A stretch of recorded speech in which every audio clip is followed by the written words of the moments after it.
Step number two, now that we're making this money, what do we do with it, right? So we're building our vault. That's what I call it. Okay. Step number two, building your vault. Okay. So again, just sharing my journey here. When I reflect back on when I started making money, I was like, holy crap, I'm not used to this, right? I'm used to being broke most of my life, right? And I was like coming out of this, like just the bottom of the financial barrel there. And so I still struggle with this a little bit, but I had this fear of going back to where I was. So Paulo, I literally just saved everything. As I started making more money, my expenses did not increase. A little bit. But I wasn't buying new cars. I wasn't living in high-rise condos or anything like that, dude. I was stacking cash, building my vault. And eventually it got to the point where I was like, okay, I'm making, income is good. I've got that solved. I've got a little bit of a stash here. What do I do with it? Right? Now we can start to put this into play. Now, one other part of the vault, though, this was huge for me, is where are you saving the money? Yeah. Right? Because one of the things we have to worry about, it's a huge problem these days, inflation. So if you have money sitting in a checking account, savings account, you have to ask yourself, what is that doing for you? Number one. And then this question was presented to me by a mentor of mine as I started to go down this rabbit hole of like, okay, what do I do with this? And, I started buying treasury bills because interest rates were high, like 5%, high yield savings accounts and things like that. Okay. But I started thinking more long-term, like how do I build long-term wealth here? And the question that was proposed to me was, if you're going to save money, why not save it in the most efficient way possible? Okay. That question really changed the trajectory for my wealth building journey. And a big part of Millennial Wealth Creator, that's when I discovered the infinite banking concept. Okay. And it blew my mind. I've always been really curious about the infinite banking concept. Oh, man. And explain it to me.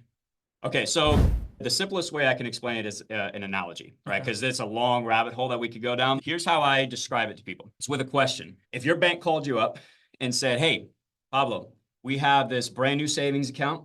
We're going to pay you 4% uninterrupted compound interest for the rest of your life. Okay. On top of that, better than what I'm getting in my savings account right now. Right. Pretty good savings, high yield savings account. Decent. Right? Yeah. Okay. On top of that, we're going to let you use the money in the account to build wealth like you normally would without interrupting the compound growth. And on top of that, if you were to pass away, it's going to blossom into a massive income tax-free death benefit paid out to your loved ones. Does that sound like a good savings account that you'd be interested in? From first principles, yeah, absolutely. Okay, yeah. So if you say yes to that question, infinite banking is absolutely something to at least research. Now, it's definitely not for everybody. I'm not one of these guys that said everybody needs to do infinite banking. Absolutely not. Yeah. And we can get into who it's right for, who it's not. But the point is, we use custom designed dividend paying whole life insurance policies. They're very efficient savings vehicles. Now, I know I'm going to lose some people now because when you hear whole life insurance, immediately. But see, again, this is my pushback against the system, Pablo. We've been taught by so many people for so long, whole life insurance is bad, terrible investment. It's not even an investment. It's a very efficient savings vehicle, right? I say it's comparing apples and tater tots when people compare the returns in the stock market to whole life insurance. Dave Ramsey talks about that all the time. Hates whole life. Okay. But did you know you can custom design it? Did you know that it's a very efficient savings vehicle that allows you to build wealth without having your money in a useless freaking checking or savings account, right? It sounds almost like the amount of misconceptions around rental property investing, right? Or even real estate, right? There's many ways to do it wrong, right? And there's many kind of like horror stories of people that came into it not with the right strategy for it, that it didn't work out for them. But then there is many stories of people succeeding with it. Sure. What I'm taking away from infinite banking, because I also come with these like preconceived notions of just like my Northwest Mutual guy wasn't really like in it for me. Right. What I'm hearing from you is there is definitely wrong ways to do it. And then there's right ways to do it, which is sounds like from the outside is not just count on doing it as the thing, but it's like doing it as a thing within a greater strategy that allows you to go. That's a very good point. So infinite banking works for people, going back to the phrase that I brought up earlier, who know they are their greatest asset. Yeah. Okay. Again, we're not relying on a financial product or strategy. You are the strategy. You are the person that makes something like infinite banking actually work. Okay. And again, just sharing my journey. Leslie Wilson, the maven from the mountains of Denver, says another term for this is called bank on yourself. I've been doing this for 30 years. It is where I got the down payments for my properties. No tax consequence of withdrawal or loan money from your cash value life insurance policy, unlike selling a stock. I love it. All right. Leslie. Your people. Right. Your people. That's people in my corner. I love it. Leslie's yeah, it is absolutely one of the most powerful financial strategies I've ever seen for the right person. But as I started to learn it, it was an absolute no-brainer because it answered the question, if I'm going to save money, why not save it in the most efficient way possible? The great thing about these policies is they solve so many problems with one policy. Right? Like the analogy I just gave you about we don't set these policies up for the internal rate of return. I like to think of that as just a bonus. If you get excited about high yield savings accounts and you've been investing in treasury bills because interest rates are high, you probably would actually like whole life because it's custom designed. They typically net 3 to 5% tax-free compound growth for the life of the policy. That's a good savings vehicle.